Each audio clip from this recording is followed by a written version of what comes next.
कौमी असम्बली में election act तरमीमी bill कसरत राय से मंजूर। अपोजिशन की एक्ट में तरमीम मुस्तरद। अपोजिशन अरकान का ऐवान में एहतजाज, हंगामा राई, बिल के खिलाफ नारेबाजी की गई। एजेंडे की कॉपियां फाड़ दी गई। बिल के मतन के मुताबिक जिस जमात की कोई सीट नहीं वो मखसूस नशिस्तें नहीं ले सकती। जो शख्स 3 दिन में किसी जमात में शामिल नहीं हो तो वो किसी और जमात में नहीं जा सकता। अगर कोई पार्टी टिकट जमा नहीं कराता तो वो इस पार्टी का तस्वुर नहीं होगा। पार्टी टिकट जमा न कराने वाला आजाद तस्वुर होगा। अली मोहम्मद खान का कहना है बिल सियासी मकासद के लिए लाया गया। इस कानून साजी के जरिए हुकूमत सुप्रीम कोर्ट पर हमलावर हो रही है। कानून साजी हुकूमत का हक है और यह आइन की रूह के मुताबिक है। कानून साजी करना मुअज़्ज़िज़ ऐवान का आईनी इख्तियार है। वज़ीर कानून आज़म नज़ीर तारड़ ने कहा कि उनके 41 अरकान ने हलफनामे दिए। उनका ताल्लुक सुन्नी इत्तेहाद काउंसिल से है। इसी ऐवान में 81 अरकान ने हल्फ दिया कि सुन्नी इत्तेहाद काउंसिल का हिस्सा है। आज कहते हैं नहीं, हम फलां जमात का हिस्सा हैं। किसी एक बात पर तो खड़े रहो। अली मोहम्मद खान ने कहा ये कानून साजी उनका रास्ता रोकने के लिए है। ये जिस जमात में शामिल होना चाहते हैं हो सकते हैं। हम सिर्फ और सिर्फ इंतखाबात के कानून में वजाहत ला रहे हैं। साबिक वफाकी वजीर असद उमर की तबीयत नासाज, अदालत में बेहोश हो गए। उठाकर कमरा अदालत से लेकर जाया गया। दिल में तकलीफ के खदशे के पेश नजर PIC मुंतकिल किया गया। अस्पताल सराय के मुताबिक असद उमर की ECG बिल्कुल ठीक आई। ब्लड प्रेशर कम होने के सबब बेहोश हुए थे। उमर अयूब, ज़ैन कुरैशी समेत दीगर रहनुमा इयादत के लिए अस्पताल मौजूद।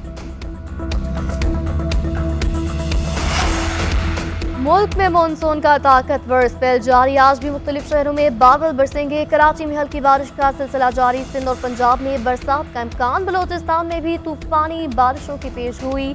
सैलाब के हवाले से नया अलर्ट जारी। अब तक बलोचिस्तान में 15 अफराद जाँ बहक, 35 जख्मी। दरियाए नाड़ी का रोएला सोबतपुर पहुँच गया। कल्लात, कुजदार, सिब्बी, कोहलू, योग में सड़कें और मकानात तबाह। अंदरून सिंध मुतअद्दिद देहात ज़ेर-ए-आब। मिंचर झील में पानी की सतह बुलंद। रोड़ी केनाल में शगाफ का हाल भरा ना जा सका।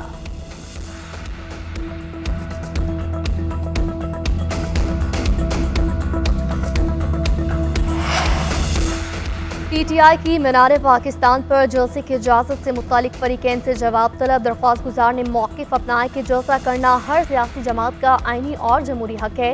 इंतजामिया ने जलसे की इजाजत देने से इनकार कर दिया। अदालत इंतजामिया का फैसला कलदम करार दे। लाहौर हाई कोर्ट ने इस्तफसार किया हुकूमत का इस्तेहकाक है या ये पॉलिसी कि वो जलसे जुलूसों की इजाजत दें। 14 अगस्त को भी आवाम को त्यौहार मनाने की इजाजत नहीं। आप किसी को सियासी एक्टिविटी से कैसे रोक सकते हैं? ऐसा नहीं हो सकता। आप सीधा कह दें कि जलसा नहीं करने देंगे।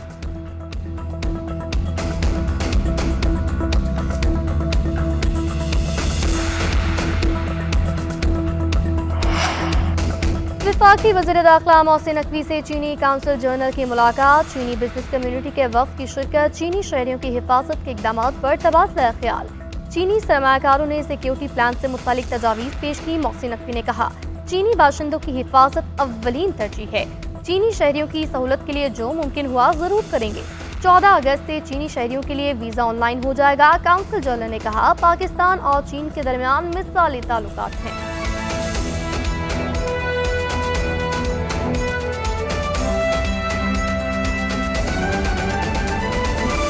आपको बताएं कि रहनुमा PTI रऊफ हसन की दरख्वास्त से जमानत मंजूर कर ली गई है। ATC इस्लामाबाद ने 2 लाख रुपए मुचल्कों के एवज रऊफ हसन की दरख्वास्त से जमानत मंजूर कर ली।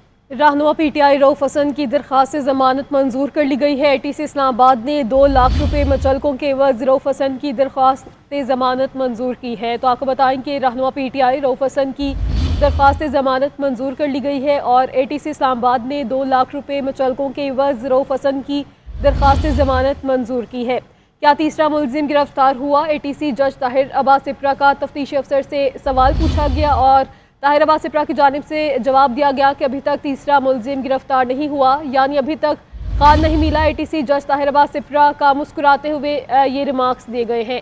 तो आपको बताएं कि ये समाअत हुई है और रहनुमा PTI रऊफ हसन की दरख्वास्त से जमानत मंजूर कर ली गई है। तफसीलात जान लेते हैं नुमाइंदा GNN अदरीस अब्बासी से। अदरीस बताइए समाअत से मुतालिक क्या रिमार्क्स दिए गए हैं? जी बिल्कुल, देखें रऊफ हसन के खिलाफ टेरर फाइनेंसिंग केस में जमानत की दरख्वास्त पर समाअत जज ताहिर अब्बास सफरा जो है उन्होंने किए हैं। और वकला के दलाइल मुकम्मल होने पर अदालत ने रऊफ हसन की 2 लाख रुपए मुचलकों के एवज जमानत जो है वो मंजूर कर ली है। दलाइल जो है वो आज अली बुखारी की जानिब से जो है वो अदालत में पेश हुए। अली जफर और शोएब शहीद भी अदालत में पेश हुए और उनकी जानिब से दलाइल जो है वो दिए गए। अली बुखारी ने कहा कि जो तफ्तीशी जो अदालत है पुलिस की तफ्तीश पर इन्हिसार करके जमानत पर फैसला नहीं करती। रऊफ हसन के खिलाफ केस में चलान भी ताहाल पेश जो है वो अदालत में जमा नहीं हुआ।